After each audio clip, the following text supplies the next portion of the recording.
You don't know if you truly love God when you have needs.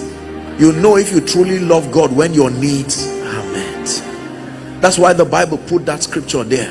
David had found rest. Do you know what happens to a human when he finds rest? I understand you need God because you need to build. I understand your children are still in school and you need school fees. But there is something about the state of a man's heart when he has no need again. David, tonight our assignment is to obtain grace from God. That impartation of the desire of David, it must come upon your heart, that you can look at wealth and riches. You have risen to the highest level in your profession, and yet you can come before him and say, there is still a desire, oh God. The same desire that was in my heart before I started is the same desire in my heart now.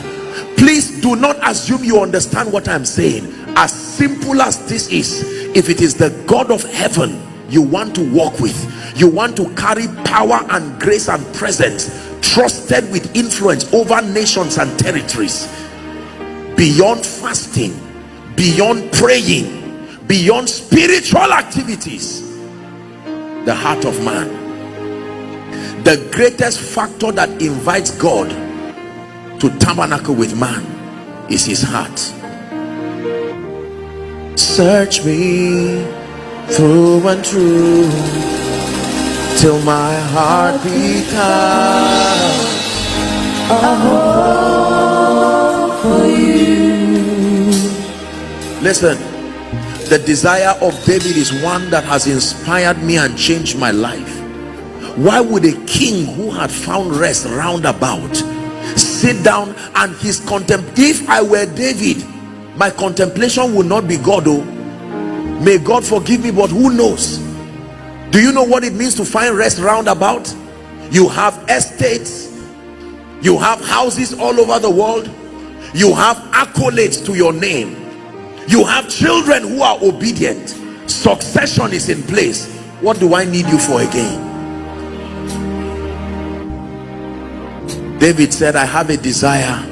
Prophet Nathan, you are a prophet, help me tell God I will not rest till I find a place for him in my lifetime. Lord, I will not rest till everything you have given me praise you, till everything you have given me reveals Jesus. Do you know, every time God sees men who are ready to give all to prove him how much they love him, they attract his attention immediately. Now you will understand John 14:21. Please give it to us. John chapter 14 and verse 21. John chapter 14 and verse 21. If you can see it and it's projected, can you read for me? Ready? Read, please. Let's do 23. Let's do 23. 1, 2, read.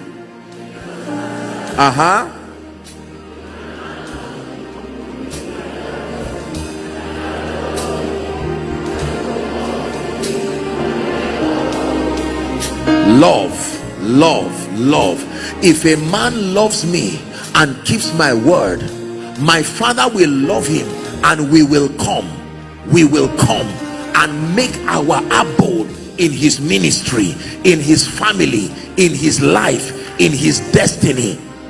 You will become a walking, living ark, carrying the presence of God everywhere you go. Then your life becomes a sign, your life becomes a wonder, first to you and then to everyone who cares to see. Can I tell you this?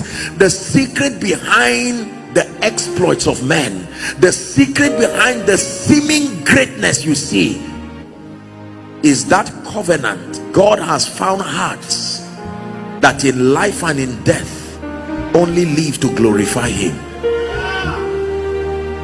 You may have heard my story. Many years ago, the Lord spoke to me and said, son, if you will let men see me, there is nothing I will not give you.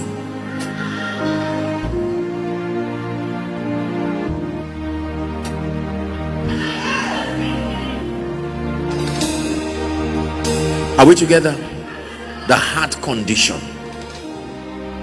In Proverbs chapter 23 and verse 26, it has become an anthem in my life. The formula to host God: number one, my son.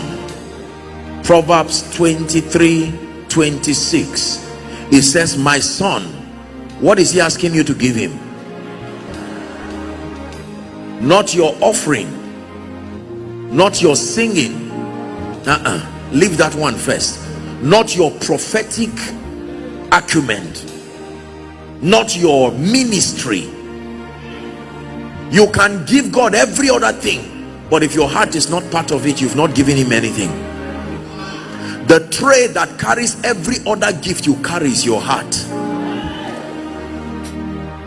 Imagine that you want to give a president something, or a governor or something, and maybe water, and you just pick it and throw it at him. That's not a gift. The tray that carries everything and makes everything you present before God honorable is your heart.